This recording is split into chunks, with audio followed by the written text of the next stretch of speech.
Em uma noite em Londres, nasceram 2 meninos, um príncipe e outro mendigo. O nascimento do príncipe trouxe alegria e esperança. Já o do mendigo veio de uma gestação indesejada, e ele não foi muito bem aceito pelo pai e a avó, pois teriam mais alguém para sustentar. Saindo sem destino, andou pelas ruas, quando percebeu, já estava no palácio de Westminster. Olhou através dos portões e enxergou um menino, com roupas luxuosas e cercado de servos. Ali estava um príncipe em carne e osso. Quando foi se aproximar, foi empurrado por guardas. Tom então escuta o príncipe gritar em sua defesa. Os portões abrem e o príncipe percebe Tom faminto. Mandou que lhe trouxessem uma refeição.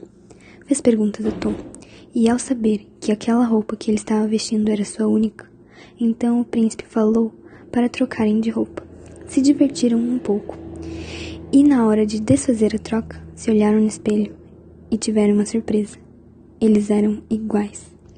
Naquela manhã, Tom saiu disposto a conhecer um castelo e um príncipe de verdade. Vagou muito até encontrar um castelo e ficou maravilhado. Aproximou-se para espiar, mas os guardas bloquearam sua visão. Movido pelo desejo maior de espiar entre as grades, Tom levantou-se e correu novamente em direção ao portão, onde se agarrou e viu um jovem loiro como ele, vestido como príncipe, que até então Tom só encontrava nos livros. Estava maravilhado com aquela visão, mas foi interrompido por um guarda que o retirou da grade e ele caiu na laje fria, em frente ao castelo.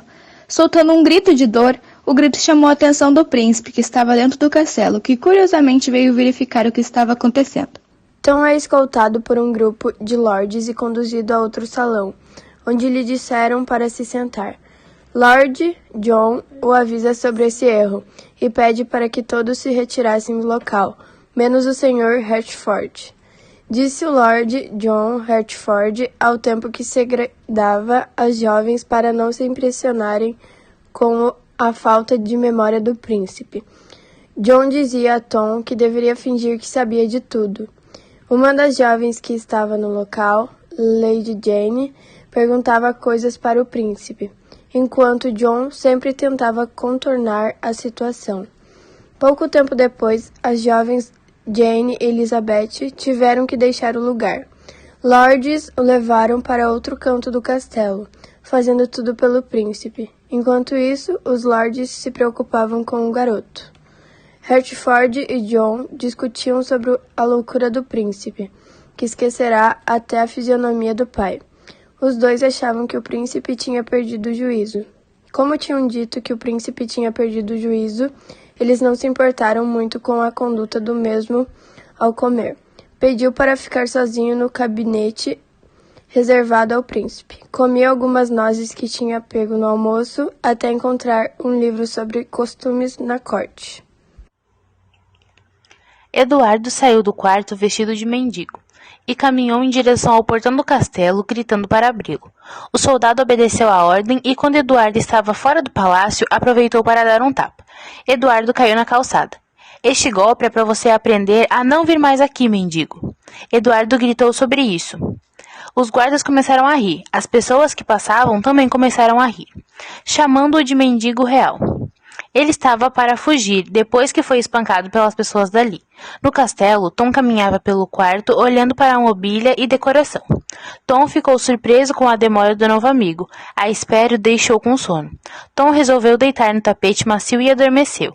Eduardo estava em um lugar que nunca havia estado antes. Aos poucos, a paisagem mudou e as casas ricas e bem preservadas foram substituídas por terrenos baldios e casas simples. Assustado, ele parou e se sentou na calçada, pensando no que fazer.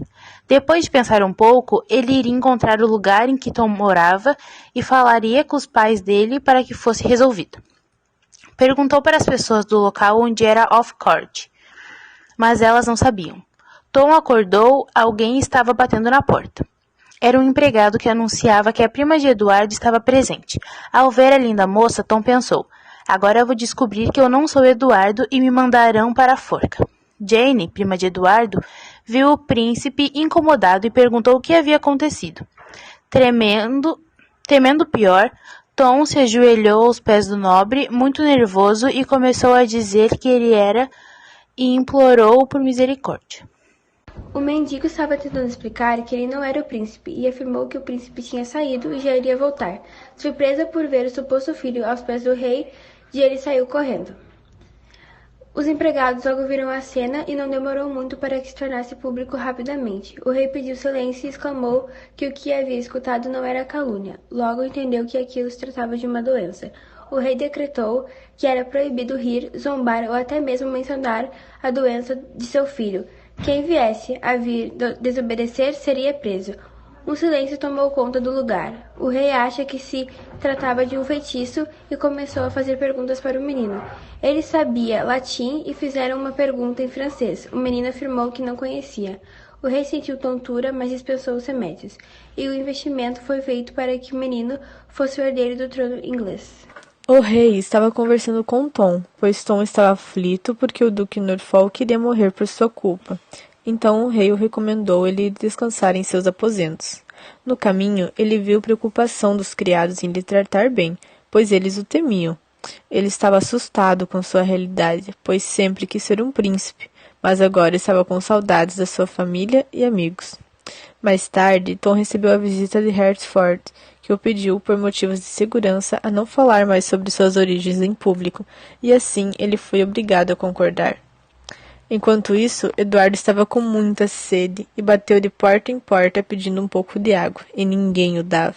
Depois de muitas tentativas, uma senhora deu água para ele em um copo de barro, e ele falou que iria recompensar, mas ela achou que ele era só um mendigo bêbado, ainda mais novo.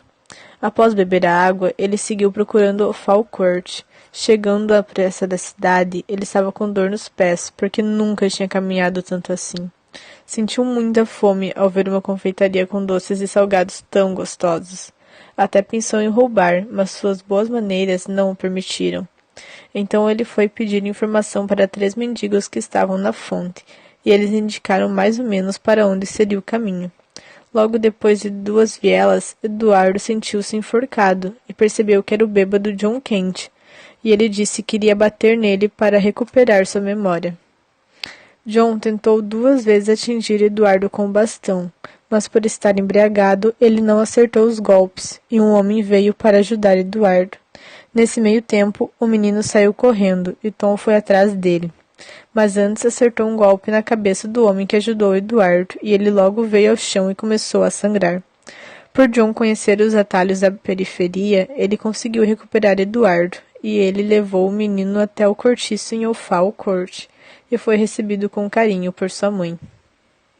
De noite não havia comida para todos. John e a avó de Tom foram os únicos a comerem. As crianças ficaram de castigo por não conseguirem nada nas ruas, e a situação deixou o príncipe horrorizado.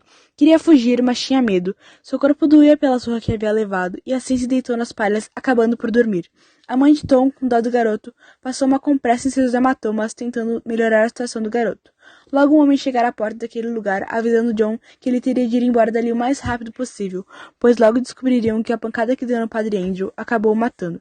Assim a família partiu daquele lugar, deixando a situação de Tom e Eduardo mais preocupante ainda, pois os garotos não teriam como se trocar de volta se um deles não estivesse ali. Eduardo aproveitou sua única chance de fuga. Enquanto passavam por uma multidão, ele correu. John não pôde alcançá-lo, deixou que o garoto escapasse, pois temia que ele o denunciasse pelo assassinato que havia cometido. O garoto já estava longe. Gritou aos 4 ventos que era o filho do rei, o grande príncipe Eduardo, mas as pessoas ao seu redor apenas riram, pois há algumas horas o rei havia falecido. Assim as mesas começaram um coro, comemorando a morte do nobre. O garoto enfim se deu conta da morte de seu pai, que apesar de tudo ainda era seu pai. Acabou desabando em lágrimas no meio daquelas pessoas. Teria sido esmagado pelas mesmas, se Miles Random, um homem de bem, não tivesse parado com seu cavalo perto dali e gritado às pessoas que ninguém deveria tocar no garoto. Não importava o que ele tivesse feito. Algumas pessoas tentaram argumentar contra aquilo, mas foram caladas pelo senso de justiça de Miles. Assim, o homem estendeu sua mão para o garoto, saindo dali. Ao longe, John Kent e seu amigo Hugo observavam aquilo. Miles era um homem bom e solitário, que passou anos de sua vida guerreando. Então estava Eduardo pronto para jantar quando disse para seu amigo que ele era o rei da Inglaterra.